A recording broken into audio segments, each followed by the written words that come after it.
ಕ್ರಿಸ್ತನನ್ನು ಪ್ರತಿಫಲಿಸುವಂತೆ ನಿಮ್ಮ ಆತ್ಮಗಳನ್ನು ವಾಕ್ಯದಲ್ಲಿ ಬಲಪಡಿಸುವ ಅನುದಿನದ ಧ್ಯಾನ. ಇಂದಿನ ಧ್ಯಾನದ ಶೀರ್ಷಿಕೆ, ಯೋಹಾನನು ಪಶ್ಚಾತ್ತಾಪ ಪಡುವುದಕ್ಕೆ ಕರೆಕೊಟ್ಟನು. ಈ ದಿನದ ದೇವರ ವಾಕ್ಯ, ಪರಲೋಕ ರಾಜ್ಯವು ಸಮೀಪವಾಯಿತು, ದೇವರ ಕಡೆಗೆ ತಿರುಗಿಕೊಳ್ಳಿರಿ ಎಂದು ಯೂದಾಯದ ಅಡವಿಯಲ್ಲಿ ಸಾರಿ ಹೇಳುತ್ತಾ ಬಂದನು.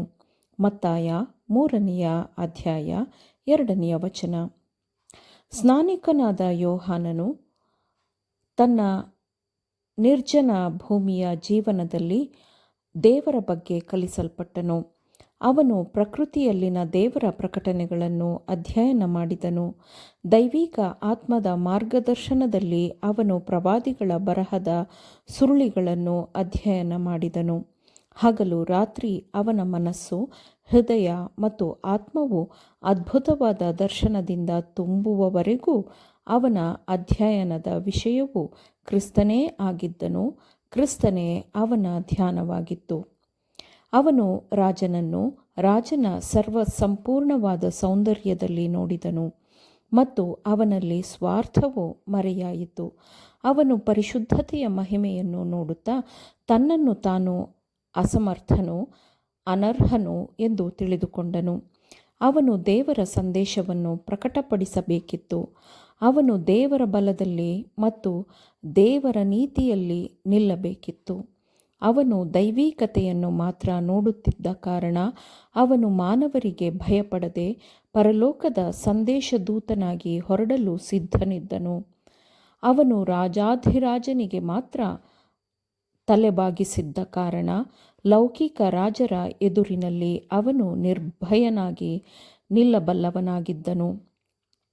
ವಿಷಯದ ವಿಸ್ತಾರವಿಲ್ಲದೆ ಅಥವಾ ಸೂಕ್ಷ್ಮವಾಗಿ ಹೆಣೆದ ಸಿದ್ಧಾಂತಗಳಿಲ್ಲದೆ ಯೋಹಾನನು ತನ್ನ ಸಂದೇಶವನ್ನು ಸ್ಪಷ್ಟವಾಗಿ ಪ್ರಕಟಪಡಿಸಿದನು. ಆಶ್ಚರ್ಯ ಮತ್ತು ಕಠಿಣವಾಗಿದ್ದರೂ ಭರವಸೆಯಿಂದ ತುಂಬಿದ್ದ ಧ್ವನಿಯು ಏನೆಂದರೆ, ಪರಲೋಕ ರಾಜ್ಯವು ಸಮೀಪವಾಯಿತು, ದೇವರ ಕಡೆಗೆ ತಿರುಗಿಕೊಳ್ಳಿರಿ ಎಂದು ಯೂದಾಯದ ಅಡವಿಯಲ್ಲಿ ಸಾರಿ ಹೇಳುತ್ತಾ ಬಂದನು. ಹೊಸದಾದ ಮತ್ತು ವಿಶೇಷವಾದ ಬಲವು ಜನರನ್ನು ನಡೆಸಿತು. ಇಡೀ ದೇಶವು ಕದಲಿತು. ಬಹು ಸಂಖ್ಯೆಯ ಜನರು ಅಡವಿಗೆ ಬಂದರು. ಅಕ್ಕಪಕ್ಕದ ದೇಶದಿಂದ ಬಂದ ಕಲಿಯದ ರೈತರು ಮತ್ತು ಮೀನುಗಾರರು, ಹೆರೋದನ ಸೈನ್ಯಗಳಿಂದ ರೋಮನ್ನರ ಸೈನಿಕರು ಕತ್ತಿಗಳನ್ನು ತಮ್ಮ ಸೊಂಟಕ್ಕೆ ತಗಲು ಹಾಕಿಕೊಂಡು ಬಂಡಾಯವನ್ನೆಬ್ಬಿಸುವ ಯಾವುದನ್ನಾದರೂ ಕೆಡವಲು ಸಿದ್ಧರಾಗಿರುವ ಮುಖ್ಯಸ್ಥರು, ತಮ್ಮ ಸುಂಕದ ಗೂಡುಗಳಿಂದ ಬಂದ ದುರಾಸೆಯ ತೆರಿಗೆ ವಸೂಲಿಗಾರರು ಮತ್ತು ಸಭಾಮಂದಿರಗಳಿಂದ ಬಂದ ಧಾರ್ಮಿಕ ಪಠ್ಯಗಳನ್ನು ಹೊಂದಿದ್ದ ಯಾಜಕರು, ಇವರೆಲ್ಲರೂ ಮಂತ್ರಮುಗ್ಧರಂತೆ ಅವನ ಮಾತನ್ನು ಕೇಳುತ್ತಿದ್ದರು. ಮತ್ತು ಸದ್ದುಕಾಯರು, ಫರಿಸಾಯರು, ಪ್ರಭಾವ ಬೀರದ ಅಪಹಾಸ್ಯಗಾರರು ಮೂದಲಿಕೆಯನ್ನು ಮೌನಗೊಳಿಸಿಕೊಂಡು ತಮ್ಮ ಪಾಪಗಳ ಅರಿವಿನಿಂದ ಹೃದಯವನ್ನು ನೋಯಿಸಿಕೊಂಡು ಹೊರಟು ಹೋದರು. ಹೆರೋದನು ತನ್ನ ಅರಮನೆಯಲ್ಲಿ ಈ ಸಂದೇಶವನ್ನು ಕೇಳಿದನು. ಪಾಪಪೂರ್ಣನಾದ ಕಠಿಣನಾದ ಆಡಳಿತಗಾರನು ಪಶ್ಚಾತ್ತಾಪ ಪಡಬೇಕೆಂಬ ಯೋಹಾನನ ಕರೆಗೆ ನಡುಗಿ ಹೋದನು.